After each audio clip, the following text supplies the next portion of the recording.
چلے اسی تنخواہ میں سے جب بندہ بڑے بیٹے کی شادی کر کے بہو بیاہ کے لے آئے تو پھر بھی کام چلتا ہے، اور جب اس بیٹے کو اللہ بچے عطا کر دے تو اسی گھر میں، اسی آنگن میں، اسی چھت کے نیچے کام چلتا ہے، تو پھر تو مان جانا کہ چلانے والا تو نہیں، چلانے والا کوئی اور ہے۔ پھر تو مان جا کے چلانے والا کوئی تو اس وقت جب تنخواہ تیری لگی تھی تو کہتا تھا ابا ابھی میری شادی نہ کر، میں بیوی کو کیسے کھلاؤں گا؟ تو وہی شخص ہے جس کی چھت کے نیچے پھر 1.5 درجن پوتے بھی پل رہے اور گزارا ان کا بھی ہو رہا ہے۔ تو رزق کا ذمہ کس کا ہے؟ اللہ کا، اللہ کا ذمہ۔ اب ہمیں پتہ ہے پہلی بات تو پریشانی اس لیے اتار دینی چاہیے کہ ذمہ ہمارا ہے ہی نہیں۔ اب دوسری بات یہ کہ ذمہ داری کس کی ہے؟ اللہ حکیم بھی ہے اور علیم بھی ہے، حکیم بھی ہے اور جانتا بھی ہے اور اسے پتا بھی ہے کہ دینا کس طرح ہے۔ اب ہم پتہ کیا کہتے ہیں؟ کہتے ہیں وہ جو بندہ پجاروں میں بیٹھا ہے وہاں اسے نہیں بیٹھنا چاہیے تھا، اور میرا حق تھا۔ تجھے زیادہ پتا ہے کہ اللہ کو؟ بول کے بتانا کس کو پتہ زیادہ ہے؟ کیوں جی؟ تو آپ اصل ٹینشن پتہ کب لگتی ہے؟ جب بندے کہتے ہیں نہیں وہ پجاروں میری تھی، میرا حق تھا۔ وہ جب گزرتی ہے نا پاس سے مہران کے تو مہران والا ٹینشن بڑی لیتا ہے، حالانکہ اللہ کو زیادہ پتا ہے کہ وہ حق۔ ایک بات اپنے ذہن میں یاد رکھ لیں، رٹ لیں کہ جو میرے لیے بہتر تھا میرے رب نے مجھے دے دیا، اور بات ختم ہو گئی۔ بس وصل اچھا ہے نہ فراق اچھا ہے، یار جس حال میں رکھے وہی حال اچھا ہے۔ بس جو میرے حق میں بہتر تھا میرے رب نے مجھے، مسئلہ یہ ہے کہ تو اس پہ راضی ہونے کو تیار نہیں۔ حضرت علی کرم اللہ تعالیٰ وجہ الکریم نے میرے نبی پاک کی ایک حدیث بیان کی ہے، اور جناب علی جب یہ حدیث بیان کیا کرتے تھے تو حضرت مجاہد فرماتے ہیں یوں لگتا تھا کہ جیسے حضرت علی ہمیں ہر پریشانی سے نکال رہے ہیں۔ مولا علی شیر خدا رضی اللہ تعالیٰ عنہ فرماتے ہیں کہ مجھے میرے نبی پاک صلی اللہ علیہ وسلم نے ایک طریقہ دیا تھا ٹینشن فری ہونے کا۔ آپ فرماتے ہیں مجھے تو بڑا راس آیا ہے، تم بھی اگر کر لو گے تو تمہیں بھی فائدہ دے گا۔ کہا وہ کیا؟ حضرت علی کہنے لگے محبوب علیہ السلام نے فرمایا تھا لوگوں تم اللہ کے دیے ہوئے تھوڑے رزق پہ راضی ہو جاؤ، وہ تمہاری تھوڑی عبادت سے تم سے راضی ہو جایا کرو گے۔ بس تم 2 نفل بھی پڑھو گے تو اللہ راضی ہو جائے گا، تم 1 رکوع بھی سویرے اٹھ کے پڑھو گے تو وہ راضی ہو جائے گا، وہ تمہارے 313 درود شریف سے راضی ہو جائے گا، تم اس کے دیے ہوئے تھوڑے رزق سے راضی ہو جاؤ۔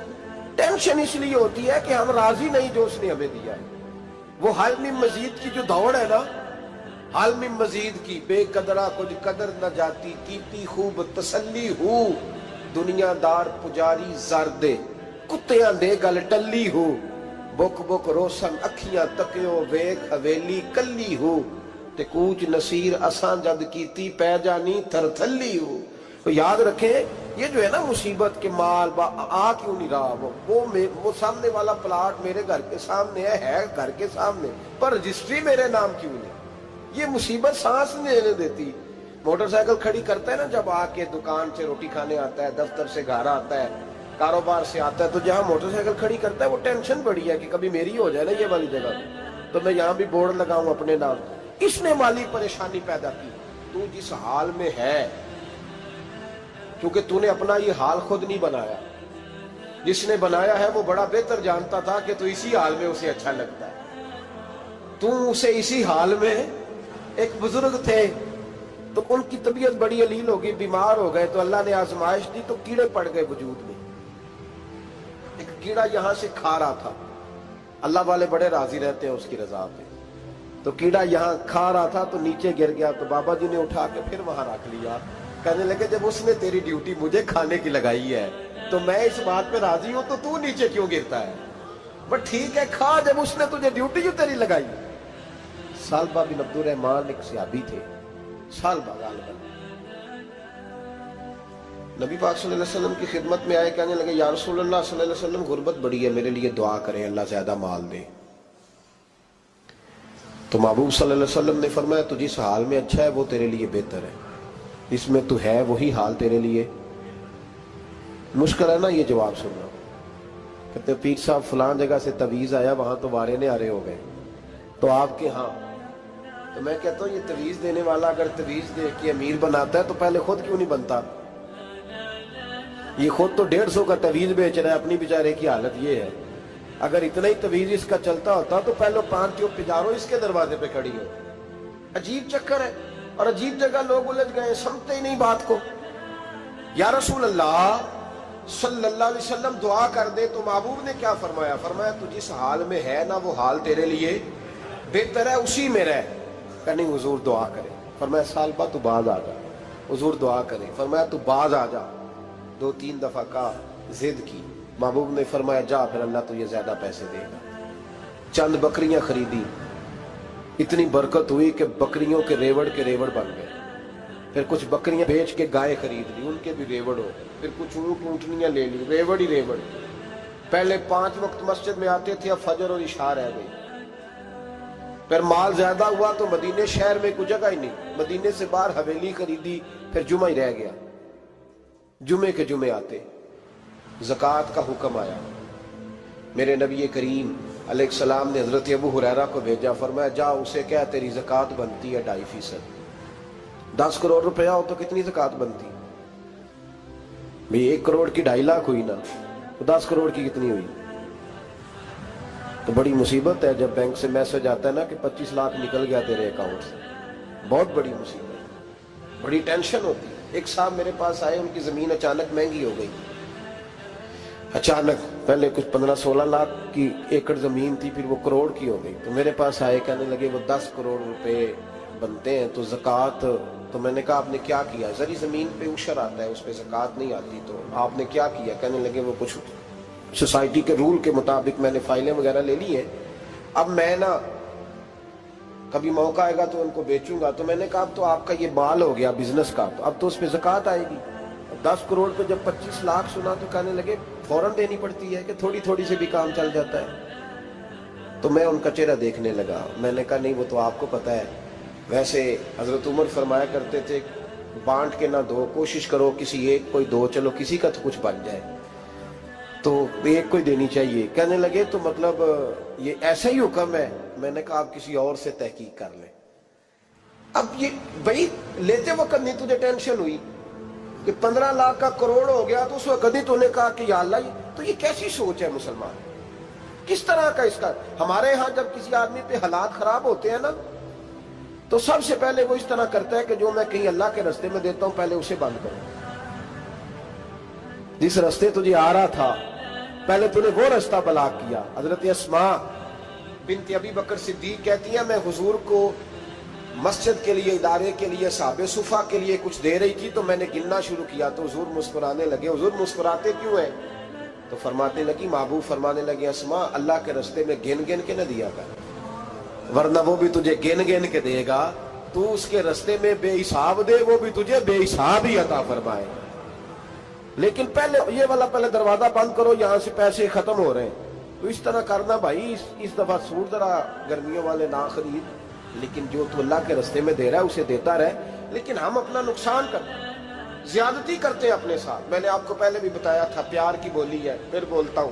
ایک بڑے بڑے پیار والے دوست ہیں، ایک دفعہ مجھے کہنے لگے کہ آپ کئی دفعہ اعلان کرتے ہیں تو مجھے اچھا نہیں لگتا، اور آپ ادارہ بھی بہت زیادہ بننے والا ہے، بڑی چیزیں میں دیکھتا ہوں جو ہوں تو بڑا نظام اچھا ہو جائے، آپ دعا کریں اللہ مجھے پیسے دے تو میں بڑے سارے خرچ کروں گا اس کے راستے میں۔ تو میں نے کہا یا اللہ اسے 10 کروڑ دے، یہ 9.5 کروڑ تیرے راستے میں دے دے گا۔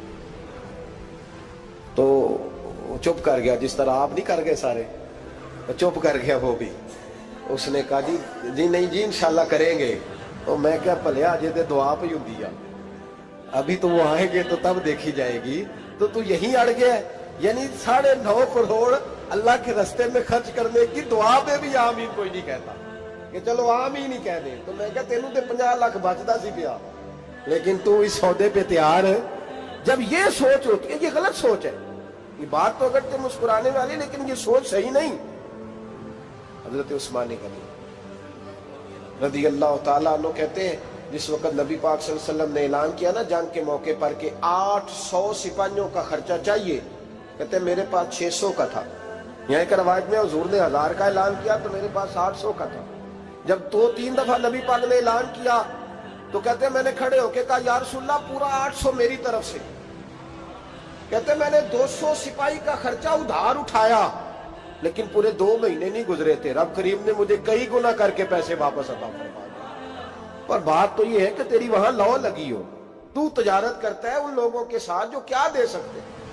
تو سالبہ کے پاس حضور نے پیغام بھیجا، پہلے تو کہا تیرے لیے بہتر نہیں مال، جب اصرار کیا تو اب بڑی برکت ہو گئی، بڑا آیا تو فرمایا زکوٰۃ دے، 2.5% زکوٰۃ ہے۔ اب جب سوچا کہ 5 اونٹوں پہ ایک بکری جائے گی اور بڑا سارا مجھے دینا پڑے گا، اب جب غور کیا تو یہ تو نہ کہا کہ میں نہیں دیتا۔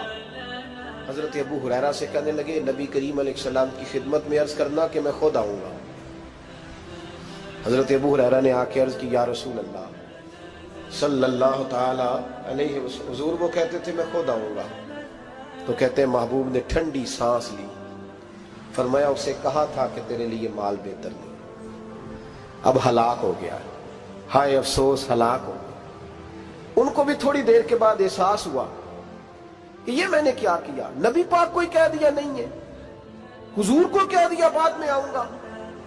اب دوڑے آئے، عرض کی حضور میں سارا کچھ لے کے آیا ہوں، قبول کر لیں۔ محبوب نے فرمایا گویا بلال حبشی کی خشک کھجور بھی قبول ہے، اور صہیب رومی ایک اٹی باندھ کی لائے تو وہ بھی قبول ہے، اور عمار بن یاسر اور مصعب بن عمیر اگر 2 دینار دے جائیں اور کوئی پرانا جوڑا کسی سپاہی کے لیے چھوڑ جائے تو وہ بھی قبول ہے، لیکن تو اپنا لاکھوں لے کے چلا جا، تیرا کوئی نہیں قبول، معاف کر دے۔ فرمایا جا معاف کیا، پر پیسے لے کے نہ آنا۔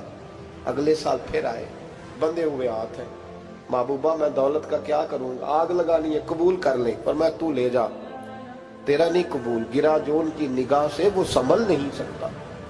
حضور نے وصال ظاہری کیا تو جناب صدیق اکبر کے پاس آئے، لاکھوں کا مال، ابو بکر قبول کر لو، تو جناب صدیق اکبر کہنے لگے اس کا کر لو جس کا نبی نے نہیں کیا، چل جا کوئی نہیں چاہیے۔ حضرت عمر کے زمانے میں قحط پڑ گیا، بارشیں نہیں ہوتی، غلہ نہیں ملتا، حالات خراب ہے، مالی طور پہ بحران آ گیا، غربتیں، مجبوریاں، تکلیفیں، آ کے روئے، عمر میرا قبول کر لو، مجھے معافی تو مل گئی تھی نا۔ فرمایا معافی اپنی جگہ پہ، پر جس کا مصطفیٰ نے قبول نہیں کیا۔ بہت سارے لوگوں کو پتہ ہی نہیں کہ ان کا قبول ہی نہیں ہوا، اور وہ الجھے ہوئے ہیں، انہیں خبر ہی نہیں کہ اصل بات کیا ہے۔ فرمایا جس کا مصطفیٰ کریم نے قبول نہیں کیا، اب ہیرے اور جواہرات بھی لے کے آئے تو بھوکے مریں گے، پر اس کا قبول، اس بات پہ راضی رہو، اس حال میں اللہ نے رکھا ہوا ہے، اس حال میں راضی رہو۔ یہ جو مصیبت ہے نا دیکھنی کہ وہ بھی میرے پاس، تمہیں کیا پتا، کبھی پوچھ تو صحیح اس سے وہ کس مصیبت کا شکار ہے، جو مالی طور پہ بڑا امیر ہے، تو اس کی طرف دیکھ کے اپنا دل برا کرتا ہے۔ بس جس حال میں رب نے رکھا ہے اس حال میں رہ۔ حضرت عثمان غنی کے زمانے میں تو وہ وصال کر گئے، لیکن بھائی تو جس حال میں تیرا رب تجھے رکھتا ہے اس حال میں رہ، تیری مالی پریشانیاں ختم ہو جائیں گی۔ میں نے پہلے بھی شاید آپ کو ایک دفعہ کہا تھا، میں تعلیم سے فارغ ہوا تو میرے ایک استاد اور میرے کچھ دوست کہنے لگے افریقہ آ جائیں آپ، وہاں بہت بڑا ادارہ ہے، اس کو چلائیں، اس کو سنبھالیں۔ میری والدہ سے میں نے کہا، اس طبیعت ہوتی ہے نا انسان کی، میرا بھی دل لگ گیا۔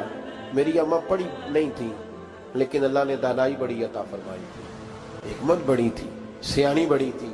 تو میں نے کہا اماں جی وہ مجھے ساؤتھ افریقہ کی دعوت ہو رہی ہے تو آپ کیا کہتی ہیں؟ تو اٹھ کے میرے پاس آ گئی اور مجھے انہوں نے اپنے بازوؤں میں لے لیا، پھر میرا ماتھا چوما، کہنے لگی پتر میں تے وال بھی نہ پوٹ کے دیوا کسی نے، ہم نے دولت کا کیا کرنا، تو اللہ کا نام لے کے کہیں بیٹھ جا، رب کریم رون کے لگا دے گا، خیر ہو جائے۔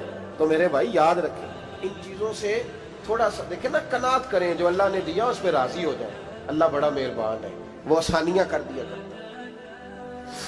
تو یاد رکھیں میرے رسول کریم علیہ السلام نے ایک تو ہمیں درس یہ دیا ہے کہ تو سمجھ جا، قرآن نے ہمیں بتایا ہے کہ روزی تیری ذمہ داری نہیں، روزی کس کی ذمہ داری ہے؟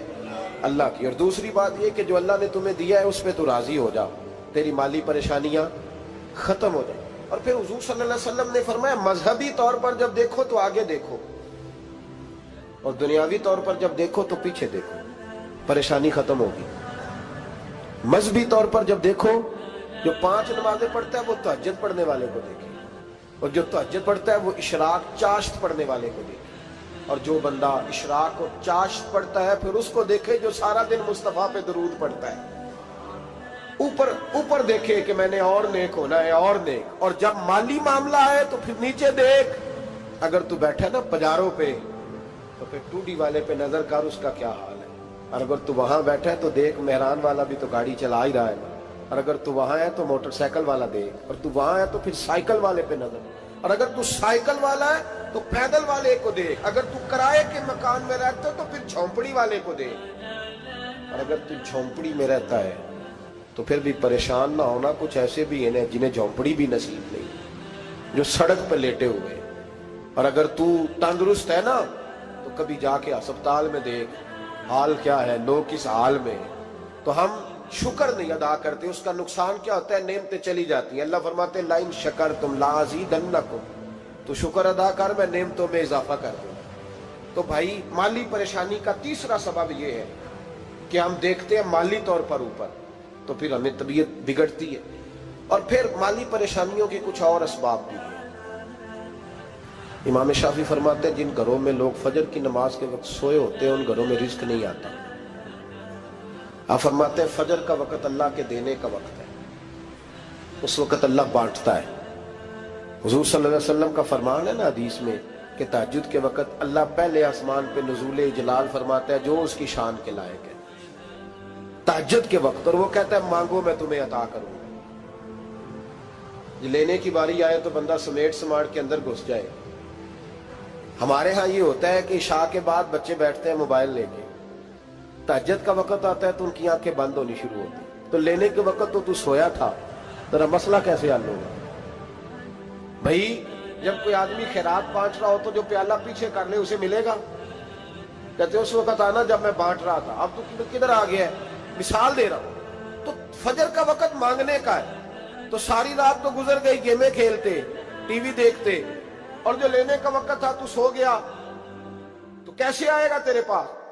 تو اٹھے سویرے بندوں سے مانگ کے دیکھ لیا، بڑی عزتیں خراب ہوئی. فجر کا وقت اٹھ کے جھولی پھیلائے. میرے رسول پاک علیہ السلام فرماتے ہیں، رب فرماتے ہیں جب بندے میرے آگے جھولی پھیلاتے ہیں مجھے شرم آتی ہے.